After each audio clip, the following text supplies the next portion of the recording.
Welcome into the Bison Overtime pregame show. We are live from the Premier Center. That's Peter Havelka. I'm Ethan Eibach. Tonight we've got number 1 NDSU, number 3 UND. Peter, it's a battle for the Peace Garden State on the biggest stage. I am so excited for this matchup because, I mean, who would imagine this would be the championship? None of us. We didn't pick it. The Fighting Hawks versus the Bison. Yeah. For round 3. This is going to be awesome. Let's throw up the graphic of the updated bracket. So how UND got here. They beat St. Thomas. It was a tied game.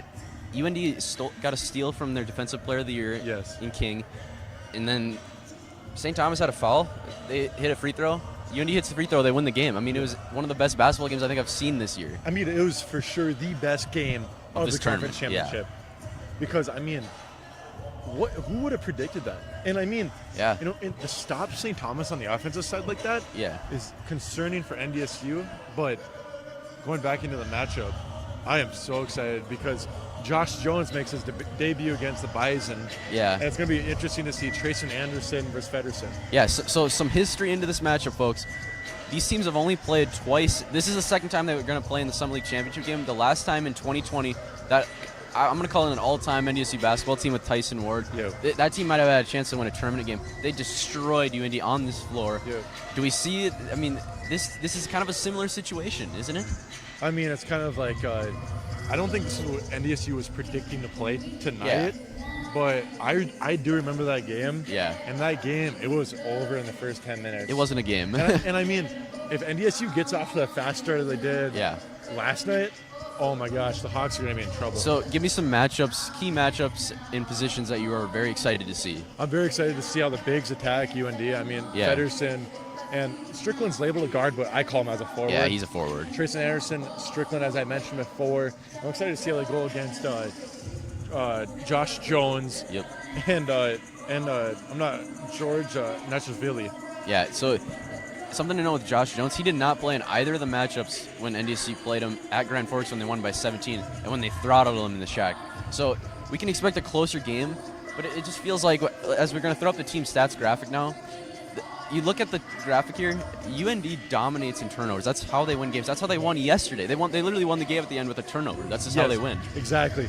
And that proves the point is, how are they going to attack Andy? How are they going to attack the post? Mm-hmm. How are they going to force all these turnovers? Because if Damari's playing the way he's playing right now, if Trevion's being a pest on defense and hitting catch-and-shoot three-pointers, it opens up the whole book for NDSU. But vice versa, it also plays into Grace Ullman, because he was kind of the unsung star, and he was the bona fide superstar of the tournament. Yeah. Because averaging over 20, including 25-plus last night, and he hit that amazing jelly layup off the bank to give him a 1-point lead. Yeah, so you talk about these turnovers and taking care of the ball. I think Andy Stefanowicz is that X factor in this game because not only can he shoot the ball, but he takes care of the ball. He does not turn the ball over. He's one of the best ball handlers in the conference. I think that's going to be a huge key to this game.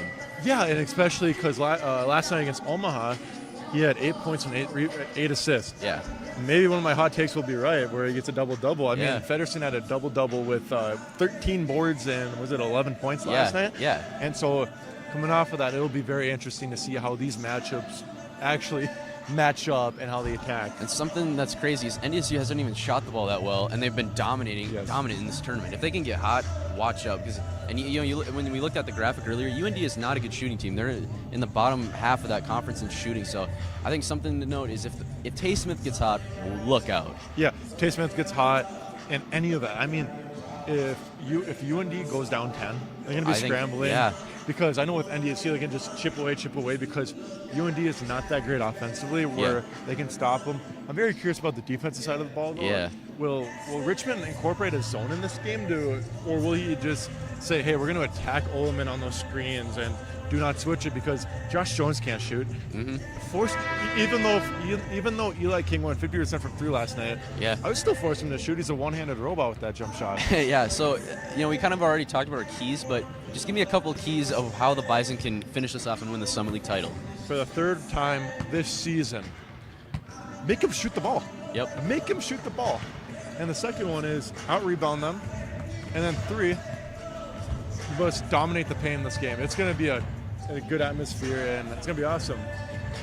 Yeah, I'm super excited, though, because it's going to be a I hope it's going to be a great atmosphere. We're going to see a lot of green in this arena. And get ready for Richmond and Paul Saylor to be at the Revs heads tonight. I am so excited to see which team gets a technical first. One last point I want to touch on. You mentioned the crowd. In the women's game about 2 hours ago now, it was packed in here. The atmosphere is fantastic. NDSU and UND, basketball is kind of a secondary sport at their school. So what do you think the crowd's going to be, like 4,000, 5,000? I'm going to guess in between from, you would think probably the cap, probably 5,000, 6,000 fans here tonight. I think the lowest it could probably go is that 2,500 to 3,000, 350 range.